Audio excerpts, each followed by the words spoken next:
Slurpty-derp, my G's, and welcome to today's drum and bass service.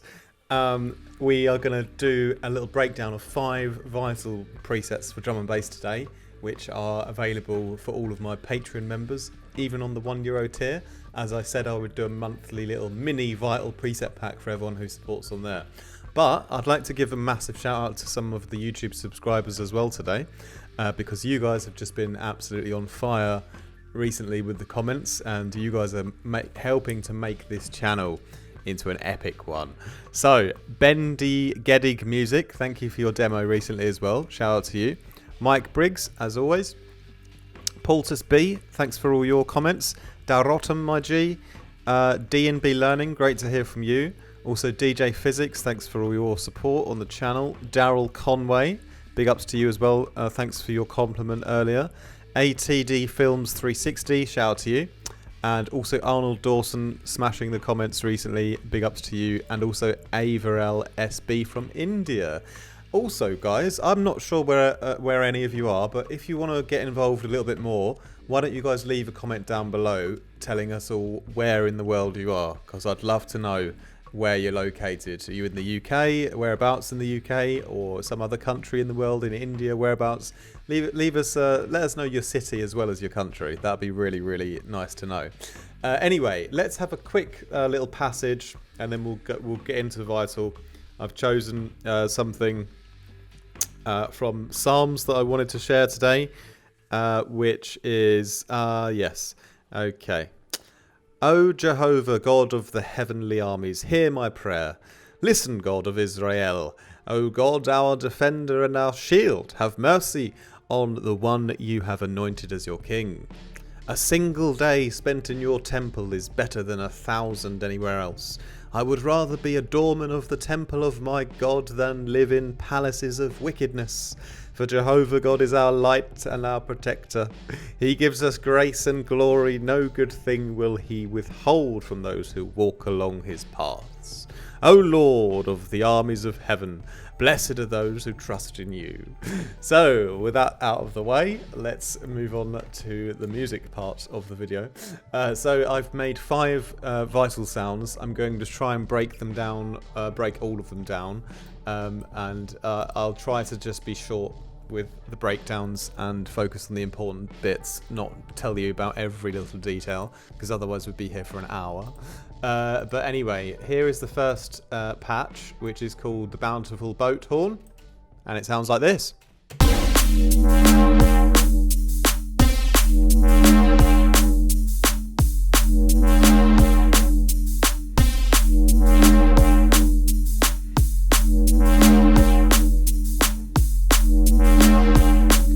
It has this little high-pitched kind of pop that you heard. That's not supposed to be in there. That's something that happens when Vital kind of glitches out. It's at the beginning of the... It's a thing that happens only sometimes. And that's just Vital being weird, but it's not supposed to be part of the sound really. But it doesn't really matter because, you know, you'll be able to bounce it out one time that it'll work. Anyway, I love this sound, and it's a kind of a Foghorn inspired sound. And the idea was basically to use a lot of reverb, a lot of distortion, and a lot of chorusing and comb filtering on a sine wave. Okay. And so I've basically used the LFO1 here with the level of the sine wave, take it from 0 all the way up to the top here in a kind of slow motion.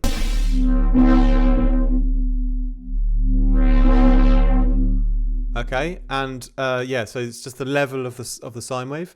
And this second sine wave down here is an octave higher with a little bit of detuning. And this is just a carrier that's going in on the FM here from oscillator 2 to oscillator 1. And if I turn this off, you just won't quite have the same tonality. It just adds a lot of extra mid-range harmonics, makes it a little bit more interesting. So that's basically the concept there. So one sine wave FMing into another one, and the whole level of the first one being slammed through the LFO, but mainly through a load of distortion. And again, the second one here, the level is off, so it's just a carrier signal, and it's a little bit detuned. Right, and that first oscillator then also goes through a comb filter here.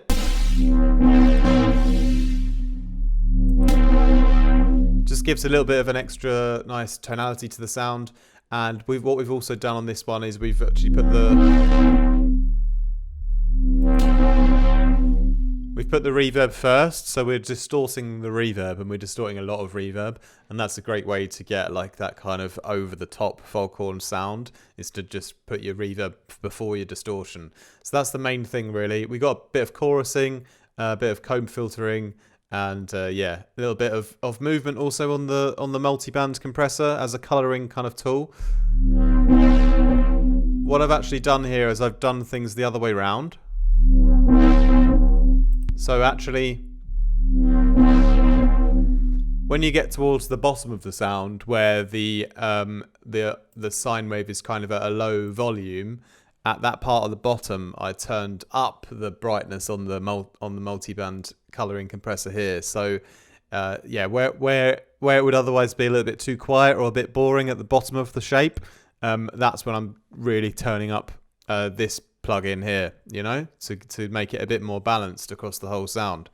All right, a little bit of EQing. That's pretty much it. Let's move on because I want to show you the other ones. So that's the Bountiful boat horn, and we can avoid that glitching effect now because it only happens on that preset. And the reason it happens on that one so much is largely because I've put the reverb before the distortion, so it has this effect when you let go of the note, you get this big pop of like reverb. And I think that when you do that kind of technique, then Vital glitches out a little bit, doesn't like it so much. But it sounds great, and don't worry, you can still use it. It only happens sometimes, but just ignore that part. Yeah, but anyway, let's move on to the next one. This is called Frantic Antics, bit of a arpeggiated sound.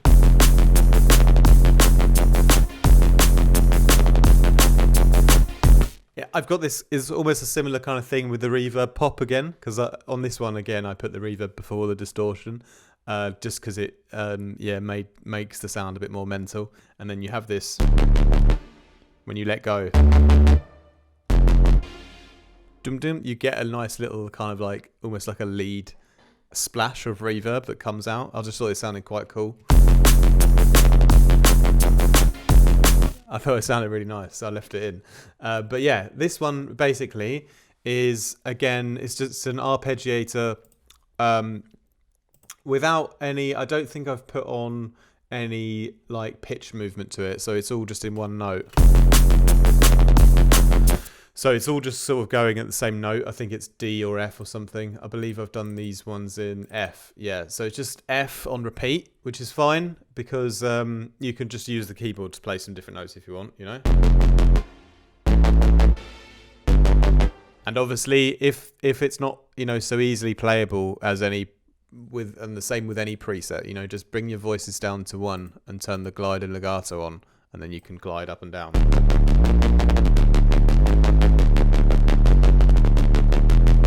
I sometimes forget to put that on the on my patches, but it's easier to quickly do if you want to make it, you know, if you want to glide up and down your keyboard. So next up,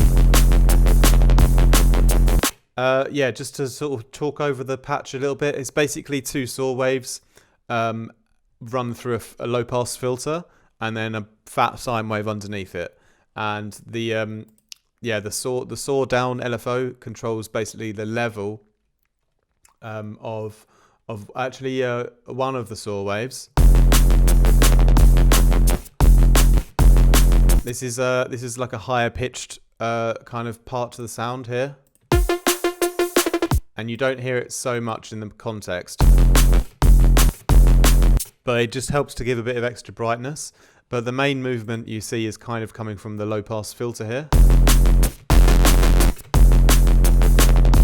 So that sort of takes out a lot of the high end of the saw waves and provides the main sort of starting rhythm to the sound. And then obviously I've of course run it through loads of distortion again, the hard clip. So again, I'm sort of just doing that early on in the sound design process, you know, throwing the distortion on and then seeing how the oscillators react through it. A little bit of chorusing happens as well, and I've put this on the LFO. So it definitely needs to be on there to give you that stereo interest, but I didn't I wanted it to be dynamic for this one. Sometimes I like it dynamic, sometimes I just leave the mix at a certain level, kind of depends on the sound. Yeah, a little bit of a dynamic kind of brightness boost with the multiband here. It's always great putting this on after you've done a lot of low passing, like I've low passed stuff a lot, and I need extra brightness, so I put on the multiband after that and just play with the mix on the LFO with the attack up and the release down a bit. A little bit of, yeah, some very subtle filtering and a little brightness boost, a little dynamic brightness boost again here on the equalizer with the high end, basically boosting a high shelf but doing it dynamically on the LFO rather than just turning it up and leaving it up. Just to get a bit more of that, yeah, dynamic brightness into the sound. So that's the Frantic Antics, quite nice along with that drum beat. As you heard, there's like a little fast part where the LFO has a little bit of a change. So down here where you've got the tempo of the LFO, I just tracked my second LFO, dragged the square of the second one, put it over here onto the tempo and turned it up just a little bit. And then I have this moment here that I've programmed in where things speed up. And just doing it by ear, I made sure that when it came back down again, it sort of re-synced up with the timing of the track. So you can go ahead and readjust where that happens. You know, you could do it somewhere else. You know, even changing the speed. Or maybe... Yeah, I liked it around here. So it's just a nice little fill. Anyway, let's move on because we got to keep going. That's the Frantic Antics. The third one that I made for you guys is the Lazy Sausage bass. That sounds like this.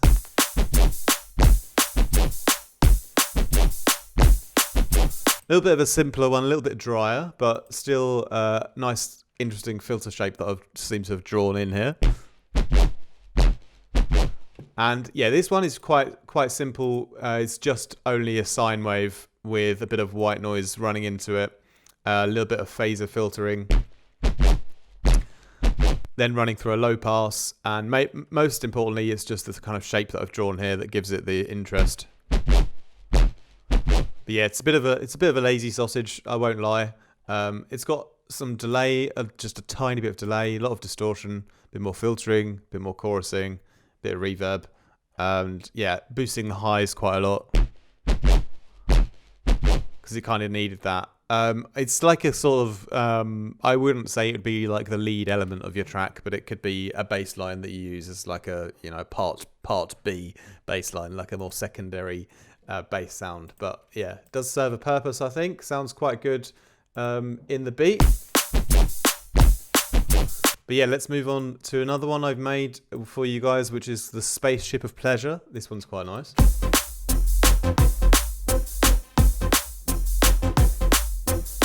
Quite a funky one. Again, I've drawn in the LFO here myself, and I've shifted the phase a little bit because I started with the LFO sounding like this.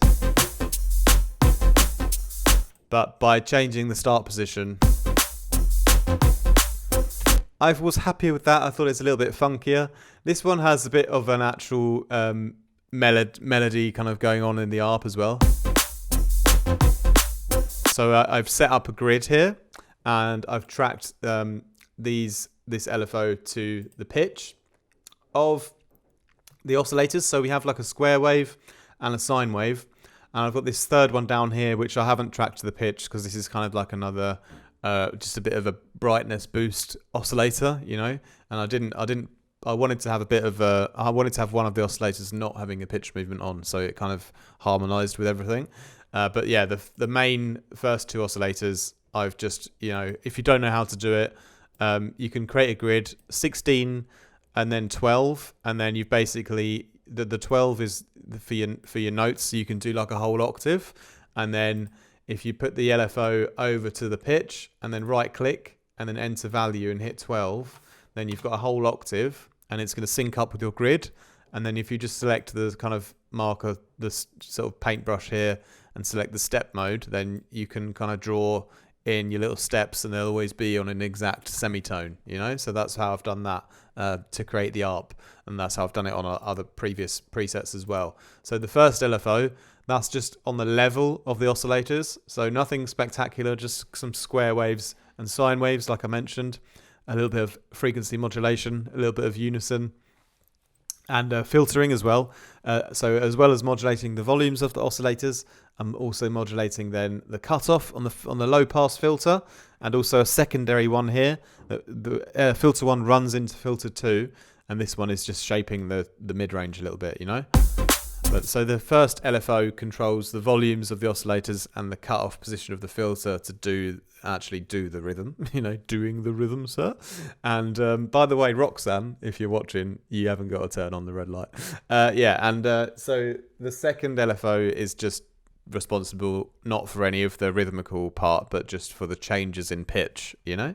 So it's just giving you that arpeggiated, melody. We could try changing the speed up a bit here. Let's try that.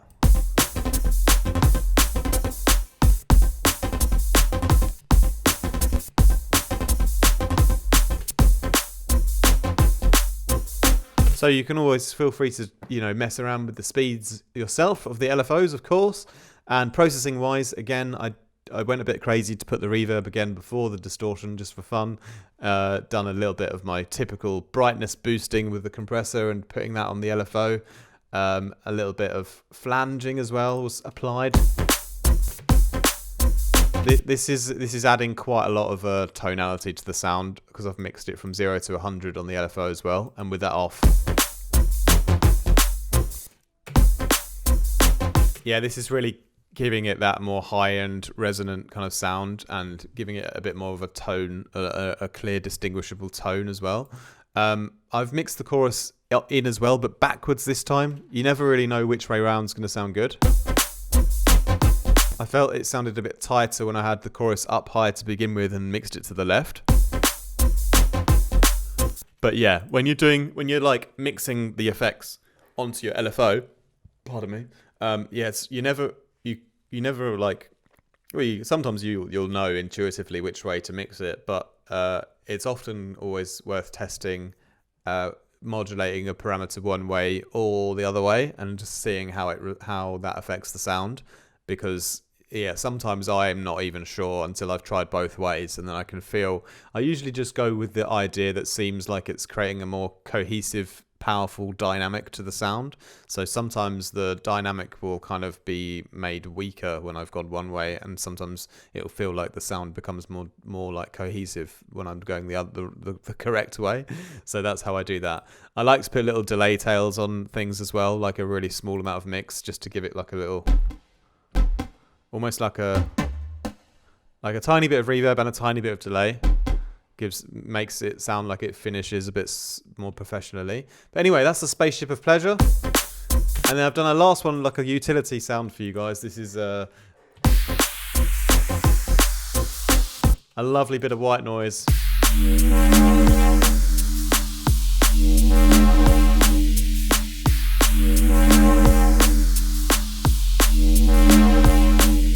With a bit of character on. So not just a you know, it's got some movement in it. So I've called it the Wonderful White Whoosh.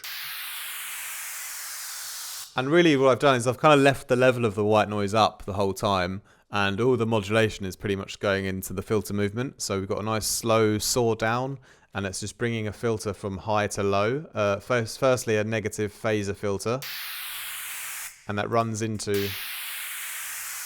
filter runs into another one, which is a comb filter, adding some more harmonics, which is also coming from high to low. And then this goes through a load of processing as well. So I chorus it a lot first. I do a little bit of a compression coloring. I took out a bit of high end because it's kind of a bit screechy at the top part. This is now it's a bit flatter across the board. Bit of flanging. It's kind of like tape emulation in a way, giving it a bit of a random pitch to the sound, and then reverbing it a lot. Yeah, I've reverbed it almost 65% to really make it a bit like a lot softer than it was before. And then I've applied a high pass, because before all of this, you got all the white noise low end rumble still in there. But I wanted to save the high pass filter for the end, because I knew I was going to be adding loads of other effects on, so I wanted to put that at the end. So a little high pass with a little bit of movement, kind of going up the other way. And yeah, then a bit of phaser just to make it a bit random, and delaying it quite a lot to also give it some more extra space after the reverb. Yeah, I really like that one. So that's a nice little utility white noise that you can use that has a bit of character to it. So those are the 5 patches. Which one was your favourite? I think the Bountiful boat horn, except for that annoying pop that happens at the start. See, sometimes it goes out of control.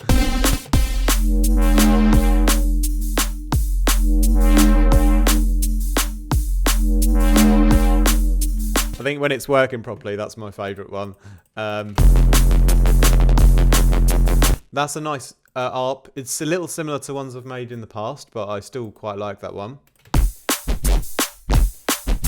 That's very functional kind of bass sound. Doesn't have like it doesn't scream with character, but it would definitely be a bass sound that would like easily fit into any song though, as a like sort of like filler kind of thing, you know. So definitely useful. I like the tonality in that one. I kind of want to try some newer rhythms, maybe try and make a faster rhythm with that one. But yeah, I like this white noise as well. I think the white noise with the Foghorny bass is kind of the best combo.